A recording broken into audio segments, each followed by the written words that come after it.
The first time Rovan Arkrid saw Princess Velara of House Uldery, he thought three things, in quick succession. 1. She was enormous. 2. Was purple. 3. And someone should probably tell her that her armor violated at least 6 human engineering laws and possibly 3 decency regulations. Velara reclined on the marble throne steps, like she owned the galaxy, which, technically, she did. Her empire stretched across 5 arms of the nebulae spiral. Her golden armor glinted under the palace lights. Her long silver blonde hair cascaded over her broad shoulders, and her thighs looked like they could flatten most boulders in at least one poorly parked space shuttle. Rovan, Earth's representative to the Uldery Empire, had planned to be diplomatic, genuine, respectful, but then she stood up, and his mouth betrayed him, while he blurted, staring before he could stop himself, "Your figure is very big." The chamber fell silent. Every Uldery guard turned, wide-eyed. Someone dropped the ceremonial spear. One of the scribes fainted dramatically. The Rovan later learned that he did that even when someone sneezed too loudly.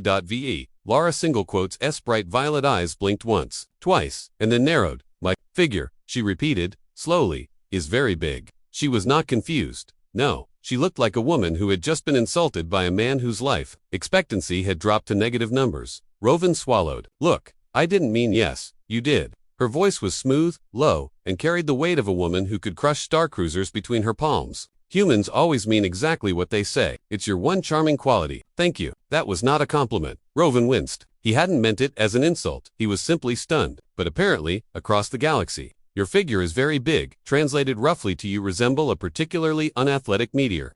He tried again, hands raised in surrender. "Princess Velara, She stood up fully. Rovan felt the floor vibrate. This woman was over 7 feet tall and packed with muscle that looked carved from amethyst. Up close, her golden armor accentuated her curves, which were dramatic, too dramatic. Dramatic enough that Rovan momentarily forgot how to breathe, and almost choked on his own diplomatic dignity. She walked toward him, slowly. Every footstep echoed like doom, approaching in fashionable heels. Rovan braced. She stopped just inches away. Towering over him, her breath smelled faintly of nebula, fruit, and impending violence. "Human," she said, her voice a velvet growl. "In my people's culture, insults toward the royal figure are resolved with one of 2 consequences." Rovan swallowed. "Okay, all right, hit me with them." 1. Trial by combat. He raised both hands. "Nope." 2. Ritual marriage. "What?" "You insulted my body," she said, eyes blazing with regal irritation and something disturbingly close to amusement. "Therefore, by Uldery custom, you now belong to it." Rovan blinked. "Princess Velara, I think we've had a translation error." She stepped closer. "No error," she purred. He inhaled sharply. She smelled incredible, like warm starfire and lavender storms. "That was probably part of the problem." "I didn't insult you," he insisted. "I was surprised. Most humans don't have your proportions." "Large?" she asked, arching a perfect silver brow. "I mean beautifully large." That earned him a slight head tilt. "Beautifully large," she repeated, her voice softer, lower. "Is that a human compliment?" "Yes, 100%, absolutely. In fact, on Earth, people pay good money for extra figure." Her eyes sparkled with sudden mischief. "So humans admire big women." Rovan hesitated, dangerously. "Some do." She leaned closer, her armor glinting warmly. "Do you?"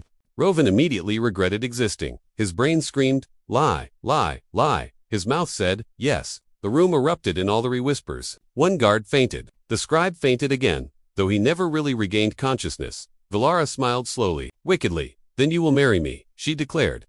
What dash? "No. Wait, you insulted me." She placed a massive hand on his chest, her grip surprisingly gentle. "Then you complimented me. Now, you desire me. This is the mating ritual of humans." "Yes, in some cultures," he admitted weakly, and as Earth prepared for an alliance with Uldery royalty. "Oh, they're going to kill me," Rovan whispered. Velara straightened proudly. "Excellent. The marriage negotiations begin immediately." "Oh yes, they definitely were." Rovan spent the next hour in a side chamber trying to explain to her council that humans did not, in fact, marry every person they accidentally offended. But the Uldery took ritual tradition very seriously, especially when their princess's pride was at stake.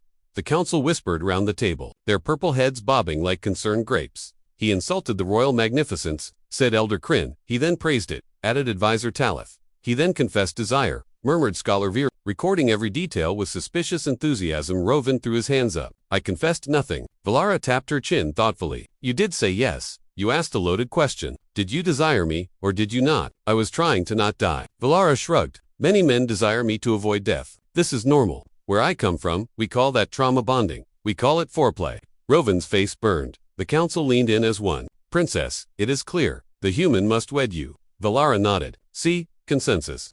Rovan stared at her. Are you enjoying this? No, she said with a regal huff. Absolutely not. I am simply fulfilling my duty as princess, following tradition, and ensuring that your insult does not dishonor my lineage. She paused, and perhaps, slightly enjoying it, Rovan groaned. Princess, look, I'm sure you can find someone more suitable than me. Velara crossed her arms, which had the unintended effect of making certain parts of her physique shift in ways that immediately sabotaged Rovan's focus.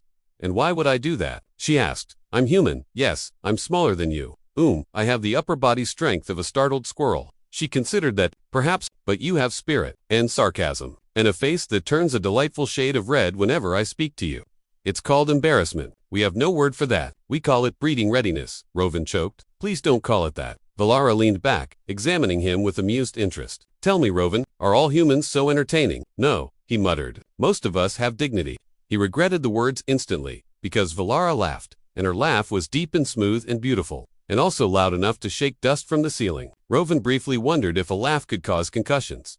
She wiped a tear from the corner of her eye. Spirit, she said again, smiling at him. You will make a fine husband. I am not, she placed a finger gently against his lips. The finger was roughly the size of a small cucumber. Your protests are adorable, she murmured. He swatted her hand away. I'm being serious. Velara placed her hands on her hips, armor shimmering. And I am being oldery. Our customs are clear. If you insult the royal figure, I didn't mean to. Intent is irrelevant. The universe heard you. The universe needs to mind its own business. Velara smirked. Perhaps, but now the universe wishes to know when the ceremony is. Rovan slumped into the nearest chair, burying his face in his hands. Why me? Velara sat beside him with surprising grace for someone built like a divine battle tank. Because fate is humorous, she said simply, and cruel, and occasionally romantic. That's not comforting. It wasn't meant to be. He peeked through his fingers at her. You're enjoying every second of this. She gave him a slow, knowing smile. I enjoy many things, Rovan, some more than others. Please stop saying things that sound like innuendos. I have not used a single innuendo. That's the problem. She tilted her head. Should I start? No, please. My heart can't take it. Excellent. Then I will wait until after our wedding night. Rovan made a strangled noise like a malfunctioning toaster. Velara stood, towering over him. I must prepare the announcement, she declared. The people will be thrilled. You mean entertained? Yes. Rovan watched helplessly as she strode toward the exit, her armor clicking softly, her massive form regal and radiant, and entirely too distracting. She paused in the doorway and glanced back, her voice lower, softer, almost gentle. Rest, Rovan, your life changes soon. Against my will. Against your dignity, she corrected. Your will is debatable. And with that, she left. Rovan exhaled slowly. He was going to marry a giant purple alien princess. He had insulted her, then complimented her, then accidentally wooed her. Humanity was never going to let him live this down. He sat there, staring at the ornate wall, and whispered, I'm so screwed. Rovan learned something very quickly about Oldery Palace life. Everyone, and he meant everyone, knew about his engagement. Before he even finished hyperventilating in the guest chamber, Oldery, servants peeked around columns, guards nodded respectfully, some even saluting. A few nobles whispered things like, Is that the tiny consort? He looks fragile. How adorable. I bet the princess can carry him with one arm. I bet she already has. Rovan wanted to scream. Instead, he tried to keep his sanity intact as he followed a palace attendant down the hallway toward Velara's private war council chamber. He wasn't sure why he was being summoned, but the attendant's words worried him. Princess Velara wishes to speak with you before the first announcement feast. First, Rovan asked, how many are there? Oh, usually 7, the attendant said cheerfully. 1 for each of the 7 moons of Ultheris. It's tradition, of course it is. And you'll be introduced to all the nobles, especially the ones she's rejected as potential spouses over the years. Rovan froze. Rejected. How many? 600. His eye twitched. The attendant patted his shoulder sympathetically. Don't worry. Most of them accepted their defeat gracefully. The attendant walked faster. Rovan swallowed hard. By the time they reached the grand double doors of Velara's council chamber, he felt like he'd aged 12 years and developed 3 new types of stress-related allergies. The doors opened. Velara sat at a table covered with glowing star maps, dressed not in her ornate armor but in a fitted training suit that left absolutely zero ambiguity about her muscle definition. Her hair was pulled back in a loose braid, which somehow made her look even more intimidating. 3 generals stood beside her. All 3 stopped, mid-discussion, the moment Rovan entered. General Corvée, a hulking alien with 4 eyes and a beard made of metallic filaments, raised a brow. Is this the human consort? Rovan groaned. Please don't call me that. General Talron, a sharp-featured woman with violet skin, a shade darker than Velara's, inspected him critically. He's so small. Rovan pointed at her. Okay, stop that. I'm compact, not small. Velara smirked without looking up. Compact is what we call travel rations, Rovan. He shot her a glare. She didn't even pretend to hide her amusement. General Varkas clapped a massive hand on Rovan's back, nearly sending him flying into a holographic star map. He has good spirit. I like him. Thank you, Rovan wheezed. But please don't touch me again, unless you want to repaint the floor with my skeleton. Velara's eyes slid toward him. Warm with interest, Rovan, she said smoothly. Join me. He approached, crossing his arms. Look, before anything else, I need to clarify again that the insult was an accident. Humans don't mean anything by, we know, Velara said calmly. He blinked. You know. Of course. I realized it the moment you fainted in the council chamber. I did not faint. You fainted, Rovan. General Korv nodded, collapsed like a tired infant. General Talron added, we thought you'd died. General Varkas said, I already began planning your memorial. I hate everyone in this room, Rovan deadpanned. Velara chuckled softly. Sit on he did, mostly because his legs were tired from the emotional roller coaster of the past 24 hours. Velara rested her chin on her hand, studying him with those piercing violet eyes. You insulted me. Yes, accidentally, but the insult triggered a tradition that the council and the nobles insist I honor. So you don't want to marry me, Rovan said carefully. She didn't answer right away. The generals awkwardly drifted away from the table, pretending to study star maps they had clearly memorized. Finally, Velara spoke. I did not say that. Rovan blinked. I'm sorry, what? She turned fully toward him. I don't dislike you. That's the lowest bar of affection I've ever heard. You're sarcastic. That amuses me. That still doesn't explain why you'd marry me. Velara's lips curved. Because you spoke boldly to me, without fear, without groveling, without treating me like a goddess on a pedestal. You mean I wasn't smart enough to be scared? That too. Rovan rubbed his temples. Velara, I'm human, a diplomat, and I'm sure you've noticed I'm physically less than Ulthari. You are smaller, she admitted. Thanks, but your size is irrelevant. Ulthari do not choose partners based on strength alone. We choose based on spirit, wit, potential. He blinked. So my mouth got me into this and impressed you. That is usually how all the relationships begin. He let out a humorless laugh. Perfect. Wonderful. Glad to know my mouth ruined my life in two separate cultures. Velara leaned forward, voice lowering. I find your mouth quite interesting. Rovan choked. Please don't say things that cause heart palpitations. She smiled innocently. It didn't help. General Talron cleared her throat from across the room. Princess, we should resume. No, Velara said smoothly. The human comes first. I what? Velara clarified. I mean his needs. He is my guest. Rovan slumped in relief, then froze again as she added. For now, Talron sighed and muttered. By the moons, this is going to be a long campaign. Rovan glanced between all of them. Okay, let's get one thing straight. I'm not actually agreeing to the marriage. Velara nodded. Of course, really? Yes, good, because you already agreed in the council chamber. I did not. You said yes. To a different question. Intent is irrelevant. Your customs are insane. She smiled sweetly. Welcome to Ulthari courtship. Rovan dropped his head onto the table with a soft thunk. Hours later, Rovan was escorted to the royal dressing room, where two stylists and a protocol officer awaited him. The stylists looked him over the way. Engineers look at a shuttle missing 3 engines. The taller stylist clapped her hands. We must prepare him. Rovan pointed at her. Prepare me for what? The announcement feast. She declared. Rovan groaned. I am not marrying her. All 3 Ulthari exchanged a sympathetic, pitying look. The protocol officer placed a warm hand on his shoulder. The denial phase, he said sadly. We see it often. I'm not in a phase. Of course. Now raise your arms so we may measure you for formal attire. I don't want formal attire. But they measured him anyway. Quickly, professionally, without mercy. The stylists brought out outfit after outfit, ceremonial robes, floating cloaks, armor panels that hummed when touched. Rovan rejected them all. Finally, they presented one last option, a sleek diplomatic suit woven with dark metallic fibers and subtle bioluminescent accents. It fit him surprisingly. Well, he stared at himself in the mirror. He did not look like a man who was about to seize glory. He looked like a man who was about to be fed to a very elegant space. Lion. The protocol officer nodded approvingly. Princess Velara will be pleased. That is the exact opposite of what I want. She will be pleased anyway. Rovan groaned again. He was doing that a lot recently. When they led him to the grand hall, he nearly turned back.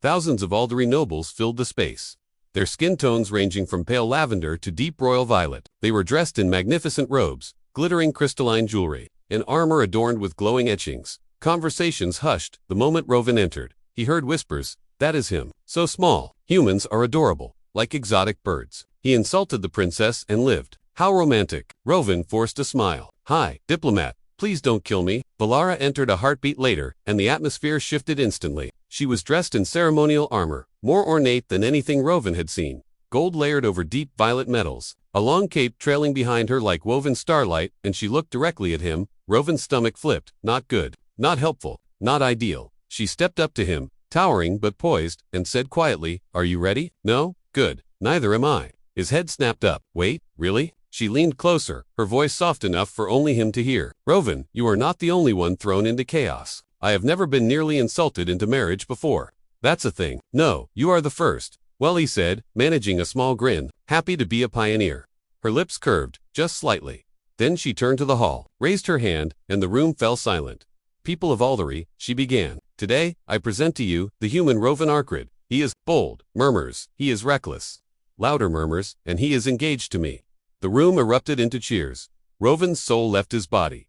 Velara gestured for him to step forward. He considered running, jumping out a window, faking his death. But she rested a hand on his back, warm, strong, steady, and nudged him gently. "Go on," she whispered. "Show them you have spirit." He stepped up. Thousands of eyes stared at him.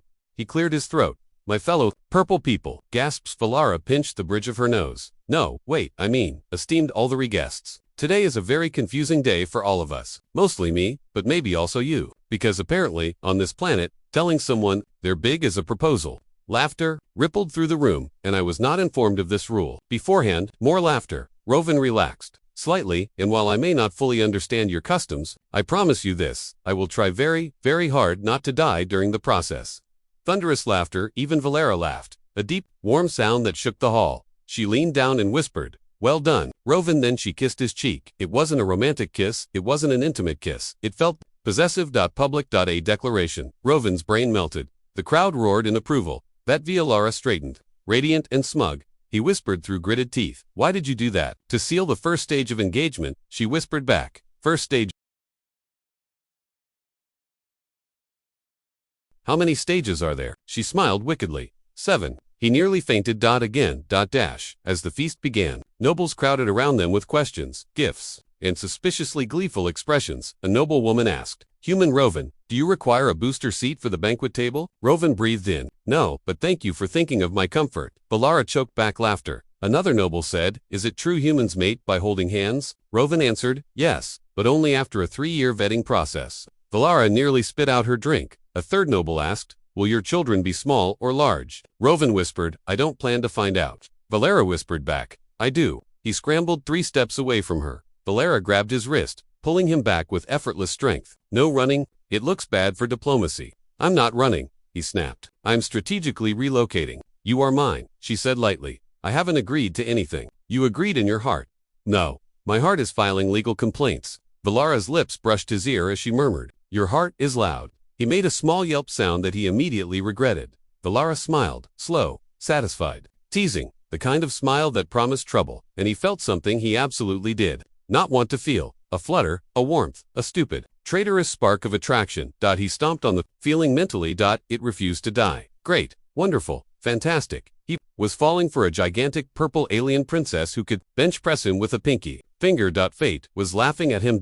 And Velara wasn't laughing. She was watching him. Warmly, curiously, like a woman who had found something unexpected and possibly precious. He swallowed. His voice came out soft, almost defeated. "This is really happening, isn't it?" Velara's expression softened for the first time. "Yes, Rovan," she said gently, "this is really happening." For the next several days, Rovan's life became a delightful blend of diplomatic panic, public embarrassment, and enthusiastic Aldery wedding planning. Velara insisted on personally escorting him everywhere. Not because she was being romantic, but because the nobles kept trying to touch him. Apparently, in Aldery culture, touching a royal fiancé's arm was a sign of respect. Touching both arms was a sign of admiration. Touching the head was a sign of checking the durability of foreign species. And Rovan was absolutely not okay with being durability tested. After the 7th head-patting incident, Rovan snapped, "No more touching. I am not a ceremonial stress ball." Velara grabbed him by the waist. Yes, the waist lifted him effortlessly off the ground, and set him behind her. Then she announced to the hall, "Touch him again, and I will remove your limbs in alphabetical order." Silence.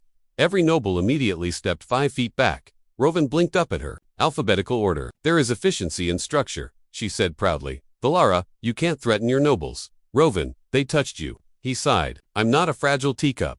She leaned down slightly. You are exactly a fragile teacup. Excuse you. A precious one, she amended. Better, but still fragile. No thank you. Yes you are. I am not Rovan, she said firmly. I watched you struggle to open a jar of nebula fruit jelly. That jar was vacuum and, she said, expression smug. I opened it with 2 fingers. Yes, thank you. Your high mighty muscle queen, she smirked. Finally, a proper royal title. He groaned. She laughed. And that was how their daily arguments usually ended. On the morning of the second engagement stage, the oath of mutual complication, Rovan found himself dragged into Velara's private training hall. And hall was an understatement. It was the size of a small city block, filled with floating combat drones, holographic archery ranges, circular gravity platforms, and weights so massive they could only be moved by beings who bench-pressed meteorites for breakfast. Velara stood in the center, wearing her training armor. Her braid hung over her shoulder, her chest plate hugged every dramatic curve, and her boots looked like they weighed more than Rovan himself.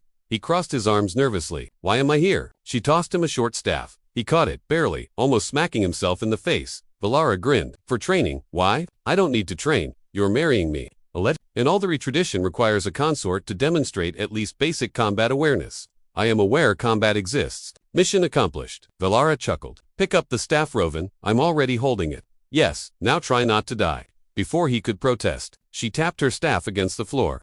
A training drone hummed to life behind him and fired a glowing energy disk. Rovan screamed and dropped flat to the floor. The disk zipped past and melted a decorative pillar into glowing sludge. What is WRONG with this planet? He yelled. Velara laughed, rich and delighted. You dodged. Excellent instinct. I dodged because I thought I was about to be vaporized. Fear is a valid motivator. It's my only motivator. More drones activated. Circling him like predatory Roombas, Velara spun her staff gracefully. Movements fluid and elegant despite her size. Rovan combat is about confidence. Confidence is for people who don't get vaporized. Stand, she commanded, gently. He stood. Another energy disk shot toward him. He screamed again. Velara stepped in front of him, blocking the projectile with her staff. The glowing disk shattered harmlessly against the metal. She glanced back at him. You see, I protect what is mine. Rovan froze. Not because she saved him, not because she was absurdly impressive, but because of the way she said, mine, quiet, intentional, warm. He swallowed. Velara, I'm not. Yes, she interrupted softly. You are. He took a small step back, trying to hide the flush creeping up his neck. Please don't claim me like I'm a decorative pet. She blinked. You are not decorative. That's not comforting. You are functional. Stop talking. Velara laughed again, and Rovan hated how good it sounded. Training continued. Poorly Rovan had the grace of a malfunctioning satellite and the stamina of a toddler. Denied a snack, Velara found the entire ordeal adorable at one point. He swung his staff, lost balance, spun in a circle, and fell into a heap. Velara crouched beside him, one hand on her thigh, smiling down at him like he was a puppy who'd gotten stuck in a shoe. Rovan, she said gently, combat is not natural for you. No kidding, but your determination is admirable. He groaned. My determination is based entirely on wanting to survive marriage customs that are older than my entire species. Still admirable. He wanted to argue, but the way she said it made something warm flicker in his chest. She offered her hand. It was enormous, strong, and impossibly gentle. He took it. She lifted him back to his feet like he weighed nothing. Her face was closer than usual, her eyes softer, her voice quiet. You are trying, she murmured. That matters. He didn't pull away. He should have. He didn't. Later that afternoon, Velara brought him to the royal gardens for the engagement oath ceremony. It was a private event, only the Princess Rovan and a ceremonial officiant. The gardens were breathtaking. Bioluminescent flowers glowed softly under the violet sky. Vine trees curled upward, their leaves humming with energy. A small fountain sprayed shimmering droplets that floated midair before drifting down like tiny stars. Rovan stared. This is beautiful. Velara nodded. This is my favorite place. She led him to a raised stone platform. Rovan Arkrid, she said, voice steady and solemn. The oath of mutual complication acknowledges that your union with me will cause great disruption. Accurate, great confusion. Accurate and possibly widespread chaos. That's excessively accurate, Velara smirked. You must swear that you willingly enter this chaos. I absolutely do not willingly enter any of this. That is fine. You must swear it anyway. He pointed at her. You see, this is why humans invented prenups. The officiant coughed politely. Ahem, please face the princess. Rovan reluctantly did. Velara held out her hand. Take my palm. He looked at her huge hand. Your palm is the size of my torso. I will not crush you. You always say that, and I am always correct. He sighed and placed his hand in hers. Her grip was warm, strong, surprisingly tender. The officiant intoned, do you, Rovan Arkrid of Earth, except that your life will never again make sense. No, Rovan said honestly. Velara nudged him. Ow. Fine. Yes, and do you accept that the princess may occasionally take offense to your face, words, and existence? Absolutely not. Velara squeezed his hand gently, a warning. Yes, and do you swear to cause her as much trouble as she will certainly cause you? Rovan hesitated. Velara tilted her head. Rovan, fine, he muttered. Yes, I swear to be a constant source of stress. Excellent, she said warmly. The officiant turned to Velara. Princess, do you swear to protect the human from physical, social, emotional, and mortal danger? Yes, she said instantly. Rovan blinked. Wait, mortal danger? It happens, it shouldn't, but it does. The officiant nodded. And do you swear to tolerate his dramatic behavior and fragile constitution? Velara's lips twitched. Yes, Velara murmured, brushing her thumb lightly over his knuckles. He froze. She'd never done that before. The officiant stepped back. The second stage is complete. You are now officially, mutually complicated. Rovan groaned. I already was mutually complicated. Velara leaned closer, voice low. Now it is official. He looked up at her. She was smiling softly, not mocking, not teasing, something gentler, something almost vulnerable. He blinked, flustered. Velara, why are you looking at me like that? Because, she said quietly, I meant what I swore. He looked away. Stop saying things that make it harder to resist you. Why would you resist? Because liking you is dangerous. Dangerous for whom? Me, Velara chuckled. I will not break you, Rovan. You already have. Emotionally, good. That is the first step toward bonding. That is not how bonding works. She suddenly leaned down, just inches from his face. Tell me, she murmured, why are you afraid? He froze. Not because of fear, but because he suddenly realized something terrifying. He wasn't afraid of her strength, or her size, or her customs. He was afraid of falling for her, and he was dangerously close already. He cleared his throat, staring at anything that wasn't her. I'm not scared. You are, she murmured. Your heartbeat is fast. Stop listening to my heartbeat, it is loud. Stop saying that. Velara chuckled softly. Then, and he didn't expect this. She let go of his hand, straightened, composed. Regal, if you truly do not wish to marry me, she said quietly. Tell me now. He blinked. The warmth of her hand still tingled against his. Velara, I will not force you, she said softly. Tradition demands the ceremony, but I demand honesty. Rovan opened his mouth, closed it, opened it again. He had no idea what to say. Her voice softened further. Rovan, do you want to leave? He stared at her. At the enormous, intimidating, breathtaking, impossible woman who had claimed him, annoyed him, teased him, protected him, and somehow made his heart act like it was learning gymnastics. Did he want to leave? Absolutely. Definitely. Probably. Maybe. No. He whispered, I don't know. Velara nodded once. Slowly. With a small, sad smile Rovan had never seen on her before. Then she said gently, I will give you time. He blinked. What? In all 3 marriages? She said quietly. The third stage is time apart, so each partner may decide freely. Rovan stared. I thought there were 7 stages. There are, she admitted, but the third is the only one I cannot influence. It is yours. So, what happens during stage 3? You leave the palace, she said, voice steady. You travel, you think, you decide. And when I return, if you return, Velara corrected, with a small, bittersweet smirk, we continue the engagement. If I don't, then I release you. Rovan blinked. Hard. He hadn't expected that. At all. Velara stepped back, hands clasped behind her back, trying to appear unaffected, but Rovan could see the faint tension in her shoulders. I will respect your choice, she said. Whatever it is, he swallowed. For the first time since arriving on Ulth, Velara looked uncertain. And that shook him more than anything else. That night, as he packed a small travel bag, Rovan found himself staring at the palace view, the purple sky, the glowing moons, the towers and gardens, and the woman who had turned his life upside down. He rubbed his face, muttering, what am I even doing? He wanted distance. He needed clarity. But leaving her, leaving his chest ached uncomfortably at the thought. He groaned. I'm doomed. A soft knock came at his door. He opened it to find Velara standing there quietly. Armor. No crown. No smirk. Just her. She held out a small object, a glowing pendant shaped like an oval star. For protection, she said softly. He stared at it. Then at her. Then at it again. Thanks, he whispered. She nodded once, stepped back, and turned to leave. He almost called out to her. Almost, but the door closed, and Rovan felt the silence settle around him like gravity. Tomorrow, he would leave the palace. Tomorrow, he would enter the third stage. Time apart. Time to decide. Time to either walk away or come back to her. He touched the pendant, heart pounding. I'm so screwed.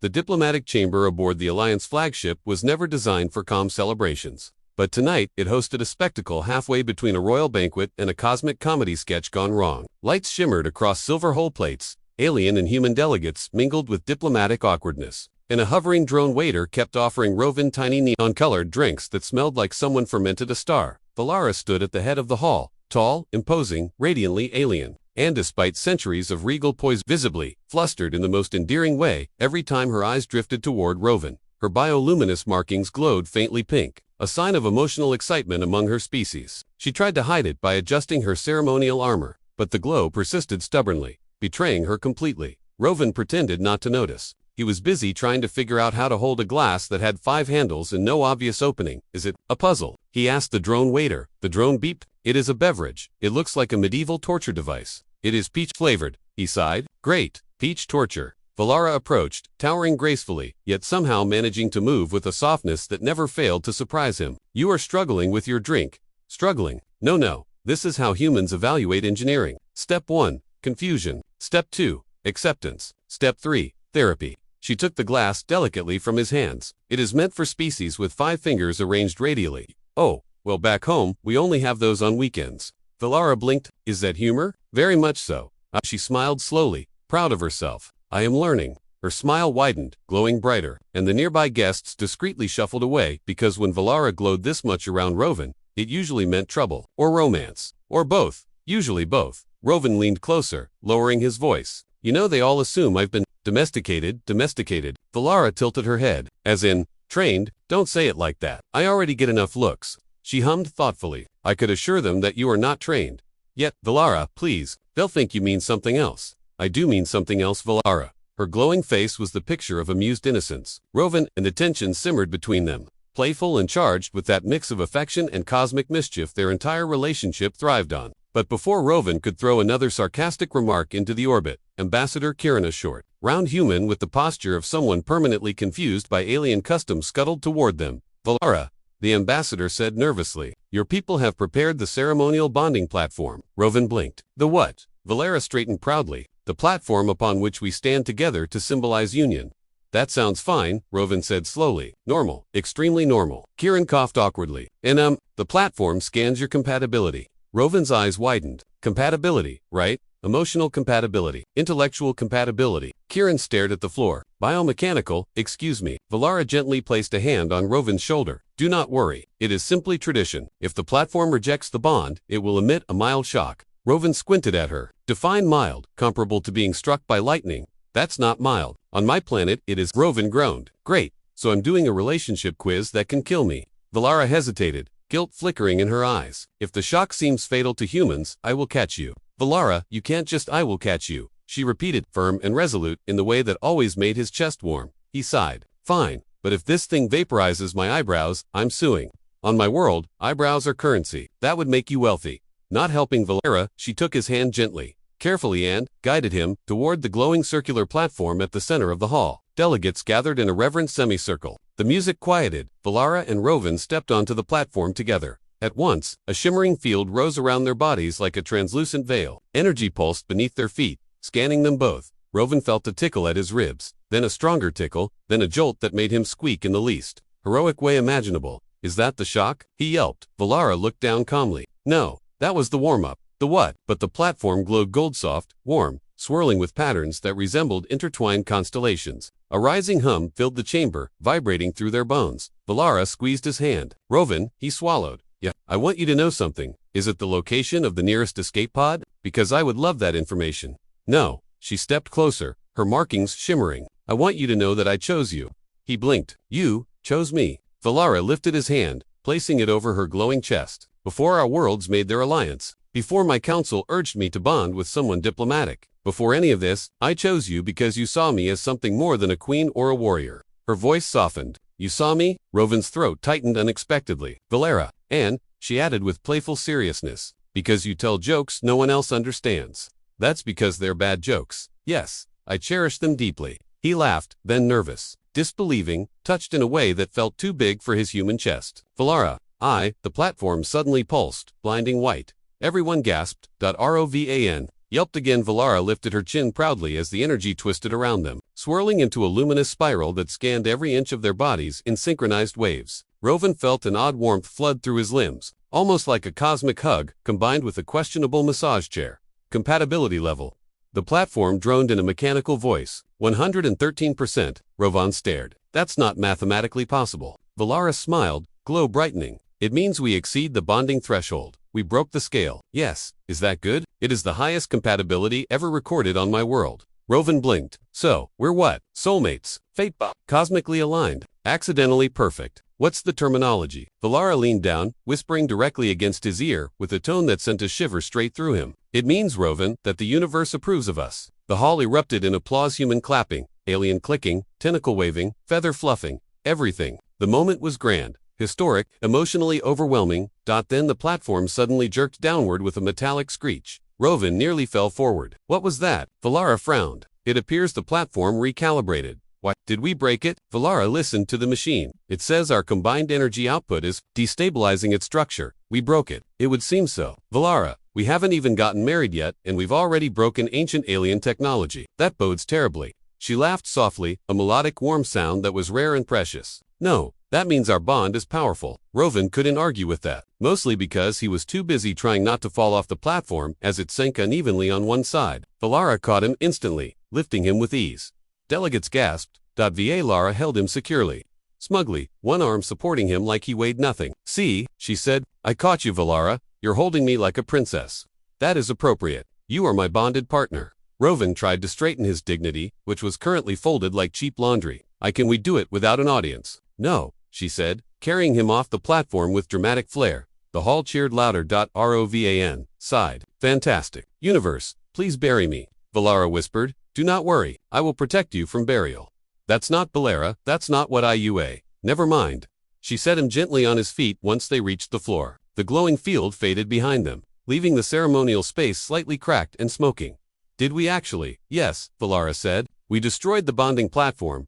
By standing on it? Yes. Rovan swallowed. Is that normal? No. He rubbed his temples. Great. So, we're already the weird couple. Velara touched his cheek. Rovan, we were always the weird couple, and you're proud of that. Immensely. More applause thundered through the hall as the officiating elder approached, holding a glowing scroll that looked suspiciously like a weapon disguised as stationery. Queen Velara, the elder and human Rovan, the bonding platform, acknowledges your union. You are now officially recognized as cosmic partners under the laws of the Alindari and the Treaty of Stars. Rovan exhaled a breath he didn't realize he'd been holding. So we're married. Velara nodded solemnly. Yes. He glanced around the hall, at the cheering aliens, the bewildered humans, the smoking remains of ancient ceremonial machinery. He looked back at Velara glowing, proud, impossibly tall, impossibly tender, and for the first time since this bizarre journey began, he smiled without fear. Well, he said softly, guess I'm really doing this. Velara's eyes softened. We are doing this, together.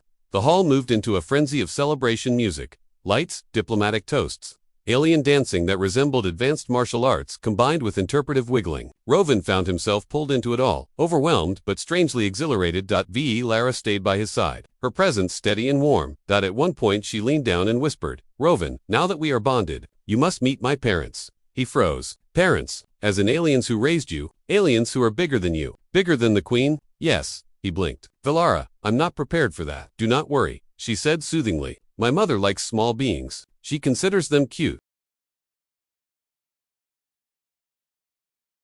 That's not reassuring, and my father respects courage. Oh good, and you have shown great courage. Really? Yes, you agreed to marry me in front of an audience. Rovan groaned. Velara, please. Also, she added thoughtfully, because you stayed conscious through the bonding energy scan. That was luck. It was bravery. That was fear. A very courageous fear. He sighed. Fine, I'll meet them. Velara's eyes sparkled. Thank you, Rovan. But, he added firmly, if either one tries to lift me like a house pet, I'm filing an interstellar complaint. Understood. The celebration stretched on for hours, a whirlwind of new customs and hilarious misunderstandings. But through it all, Velara and Rovan stayed intertwined, emotionally, cosmically. Finally, when the festivities calmed and the hall dimmed into a softer glow, Velara guided Rovan to the grand observation deck overlooking the shimmering nebula outside. He leaned on the railing beside her. Beautiful. Velara watched the stars, but her gaze drifted toward him after a moment. Yes, she murmured. It truly is. Rovan turned pink. Velara, that was cheesy. I learned from you. They fell into a comfortable silence, the kind that didn't need filling. The stars stretched endlessly before them, and for the first time, Rovan didn't feel small in the vastness, not with Velara beside him.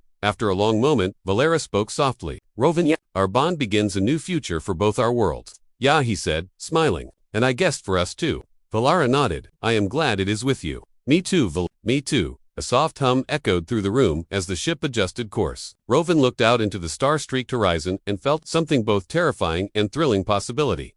He breathed out. Well, he said, if we survive tonight, we can probably survive anything, right? Velara's smile was gentle. Certain. Yes, anything. He extended his hand. She took it, and the universe felt just a little smaller, a little kinder, a little funnier. Together, they stepped forward, toward everything.